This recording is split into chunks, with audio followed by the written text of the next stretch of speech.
എല്ലാവർക്കും നമസ്കാരം. ഇന്നത്തെ ടോപ്പിക് എന്ന് പറയുന്നത് every person must contribute even if A little. അത് നമ്മളെ കൊണ്ടാവുന്ന രീതിയിൽ നമ്മൾ എന്തെങ്കിലുമൊക്കെ കാര്യങ്ങൾ ചെയ്യണം, ഉന്നതിക്ക് വേണ്ടിയിട്ട് എന്തെങ്കിലും കാര്യം ചെയ്യണം എന്നാണ് ഉദ്ദേശിക്കുന്നത്. ഇത് പറഞ്ഞു തരാനായിട്ട് ഈ അധ്യായത്തിൽ ചെറിയൊരു കഥ പറയുന്നുണ്ട്. രാമായണത്തിൽ നിന്നും എടുത്തൊരു കഥയാണ്. നമുക്ക് എല്ലാവർക്കും അറിയാം, രാമൻ രാവണനെ വധിക്കാനായിട്ട് സീതയെ തിരിച്ചെടുക്കാനായിട്ട് ലങ്കയിലേക്ക് പോകാൻ ശ്രമിച്ചിരുന്നു. അപ്പോൾ രാമേശ്വരത്തിൽ നിന്നും ലങ്കയിലേക്ക് എത്താനായിട്ട് ഒരു പാലം പണിയുന്ന തിരക്കിലായിരുന്നു. അപ്പോൾ ഈ പാലം പണിയുന്ന ആ ഒരു കാര്യങ്ങൾ വീക്ഷിച്ചുകൊണ്ടിരുന്ന ഒരു ചെറിയൊരു അണ്ണാൻ കുഞ്ഞ്, അതും ശരിക്കും പറഞ്ഞാൽ സഹായിക്കാനായിട്ട് ചെറിയ കല്ലിൻ്റെ കഷ്ണങ്ങൾ കൊടുത്ത് സഹായിച്ചിരുന്നു. അപ്പോൾ ഈ ഒരു അണ്ണാൻ കുഞ്ഞ് ചെയ്യുന്ന കാര്യം ശ്രദ്ധിച്ച രാമൻ ആ അണ്ണാനെ കയ്യിലെടുത്തിട്ട് അതിൻ്റെ പുറത്തേക്ക് ഇങ്ങനെ തലോടിയപ്പോൾ അതിൻ്റെ പുറത്തുള്ള 3 വരകൾ വന്നു എന്നാണ് പറയുന്നത്. ഇത് കഥയായിരിക്കാം. പക്ഷെ ഇവിടെ പറയാൻ ഉദ്ദേശിക്കുന്നത് വേറൊന്നുമല്ല.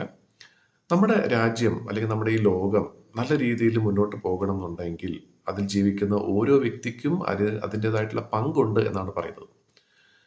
അതിനെ ഒന്നുകൂടെ ഇന്നത്തെ രീതിയിൽ ഒന്ന് പ്രാക്ടിക്കലായിട്ട് പറയുകയാണെങ്കിൽ, മാലിന്യ മുക്തമാക്കണം നമ്മുടെ നാട്, അല്ലെങ്കിൽ എന്തെങ്കിലും പുതിയ പുതിയ കാര്യങ്ങൾ, നല്ല കാര്യങ്ങൾ കൊണ്ടുവരണം എന്നുണ്ടെങ്കിൽ നമ്മളെല്ലാവരും ചിന്തിക്കുന്ന ഒരു കാര്യം എന്ന് വെച്ചാൽ, ഈ രാജ്യം അല്ലെങ്കിൽ ഈ ഒരു സംസ്ഥാനം ഭരിക്കുന്ന വ്യക്തികളാണ് ഇതെല്ലാം ചെയ്യേണ്ടത്. ഇതൊന്നും എൻ്റെ ജോലിയല്ല. ഒരുപക്ഷെ മാലിന്യമുക്തമാക്കണമെങ്കിൽ തീർച്ചയായിട്ടും നമ്മുടെ മാലിന്യം എങ്ങനെ സംസ്കരിക്കുന്നു എന്നുള്ളത് ചിന്തിക്കേണ്ടി വരും. അതല്ലാതെ നമ്മൾ തൊട്ടപ്പുറത്തെ പറമ്പിലേക്ക് ഇത് കളയുകയോ അല്ലെങ്കിൽ റോഡിൽ വലിച്ചെറിഞ്ഞ് കളയുകയോ അതൊന്നും അല്ല ചെയ്യേണ്ടത്, അല്ലേ? അപ്പോൾ ഈ രാജ്യം നന്നാവണം എന്നുണ്ടെങ്കിൽ തീർച്ചയായിട്ടും നമ്മളിൽ ഓരോരുത്തരും നല്ല രീതിയിലുള്ള പങ്ക് വഹിക്കണം എന്നുള്ളൊരു കാര്യമാണ് പറയുന്നത്. അതായത് ഉത്തരവാദിത്വം ഏറ്റെടുക്കുക എന്നാണ് പറയുന്നത്. എന്നാൽ മാത്രമേ ഈ രാജ്യത്ത് നന്മയുണ്ടാകുള്ളൂ.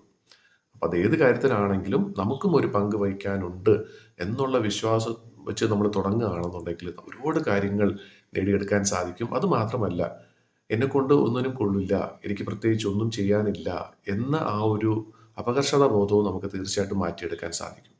എനിക്കും എന്തെങ്കിലുമൊക്കെ ചെയ്യാനുണ്ട്, എനിക്ക് ഒരു ജോലി ഇല്ലെങ്കിൽ പോലും തീർച്ചയായിട്ടും ഈ ലോകത്തിൻ്റെ നന്മയ്ക്ക് വേണ്ടിയിട്ട് ഒരുപാട് കാര്യങ്ങൾ എനിക്ക് ചെയ്യാൻ സാധിക്കും എന്നുള്ളൊരു വിശ്വാസം തന്നെ, നമ്മുടെ ആ ഒരു ആത്മവിശ്വാസം ശരിക്കും മുന്നോട്ട് കൊണ്ടുവരികയാണ് ചെയ്യുന്നത്. അതുവഴി നമുക്കും മറ്റുള്ളവർക്കും ഒരുപാട് കാര്യങ്ങൾ നമുക്ക് നേടിയെടുക്കാൻ അല്ലെങ്കിൽ നേടിക്കൊടുക്കാനും തീർച്ചയായിട്ടും സാധിക്കും. അങ്ങനെ സാധിക്കട്ടെ എന്ന് ആശംസിക്കുന്നു.